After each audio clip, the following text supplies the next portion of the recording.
How can you have a natural birth when you feel like your birth choices are limited? Today, let's take a few minutes for me to show you how to figure out exactly what you want with your birth experience and make it more likely that you'll be able to have that.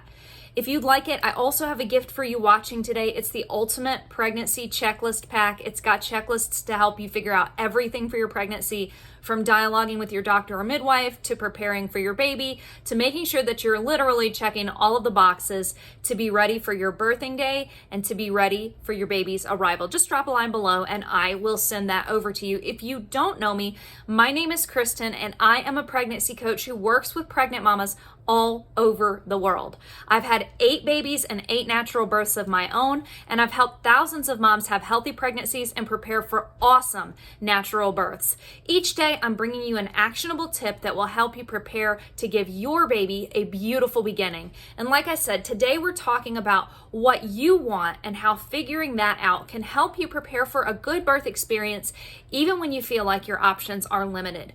The first thing that I want to remind you as we go into this conversation is that you are sovereign when it comes to your birthing experience. That might be terminology that you're not used to, but I want you to sit with that for a minute because you probably know what a sovereign is. It's a ruler, like the king or the queen. Hello, you are the queen of your body. You are the queen of your baby's birth. And even if you feel like there's a higher power that you're answering to, I hold that worldview as well. You are still the one who is co-creating this baby, and you are the one who is walking through that beautiful design as God or nature's God intended it, or nature intended it, sorry. And you are the one who is walking through in that co-creative power, and you are the one who is bringing this baby forth in a design that was meant to work. Like, we wouldn't be here if pregnancy and birth weren't meant to work for moms and babies. And we probably wouldn't be here if they weren't meant to work in a way that was enjoyable and even ecstatic on some levels for moms and babies, which is what we see, what the science shows, what the evidence shows. So if you're an analytical, science-minded mama, this is your place too. Because what the evidence shows is that an ecstatic birth experience, that hormonal cocktail that we have with birth, is designed to prime moms and babies for bonding and togetherness. And your sovereignty in that experience walks into place because when you say, this is what I want and this is what's best for me and for my baby, then you are walking into that sovereignty. And when you hold that core belief within you, you're able to advocate for that much better. So I want you to hold that belief first and foremost. You are sovereign in this birth experience, and wanting and expecting the best for you and your baby leads to the best outcomes. I like what Sarah Buckley says. She's a doctor who's done tons of research into the hormones of pregnancy and birth, got her PhD studying that. And what she says is women with the highest expectations are usually the ones who are the most pleased with their birth outcomes because they do the most to prepare for that beautiful birth. So remember that you are sovereign.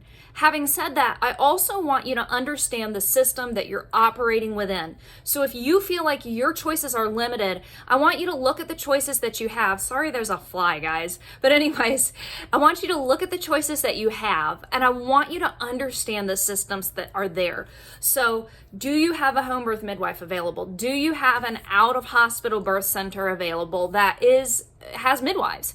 Do you have an in-hospital birth center that has midwives? Do you only have a hospital that has obstetricians? And when you look at that and understand that, then you can understand realistically what's going on. Those systems all have routines and procedures and that sort of thing.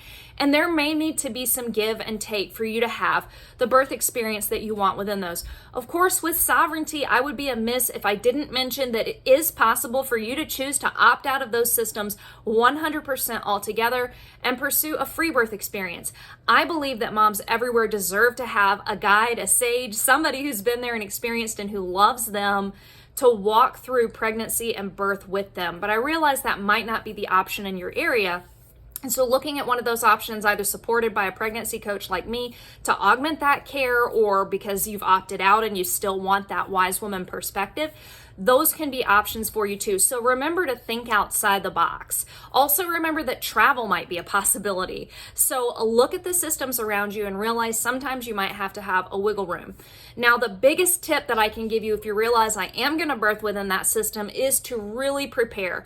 And by really preparing, I want you to sit with, what do I want my birth to be like? Within the system that I'm in, what do I want it to be like? Because you can have a relatively undisturbed, good natural birth even within the hospital system. But I want you to understand where you are. What are that hospital statistics? And how am I going to prepare? Which means having skills and knowing what to do to work with my birthing time. And then also understanding where to compromise. That can be useful. So a little bit of fetal monitoring every hour versus continuous fetal monitoring.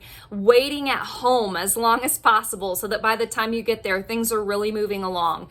These are things that can really help you. A couple quick bonus tips and then we'll wrap up. One is you will gain a lot of respect and even cheerleaders from the nurses if they see that you guys are really prepared and you're really working with your birthing time. They're much more likely to step back and guard and protect your space if they see that you're working with it well. So go through that birthing class, get ready for this experience. And another tip is it never hurts to bring treats. So bring something for the nurses, bring cookies, bring cupcakes, bring little Starbucks $5 gift cards.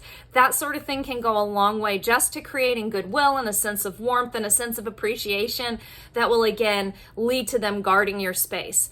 Again, if you want the ultimate pregnancy checklist pack so that you feel better, have a checklist for dialoguing with your midwife, with your doctor, know what you need to do to be ready for baby's day and for your birthing time, drop a line below. I'll be happy to send that with you. And I will see you again in the next video.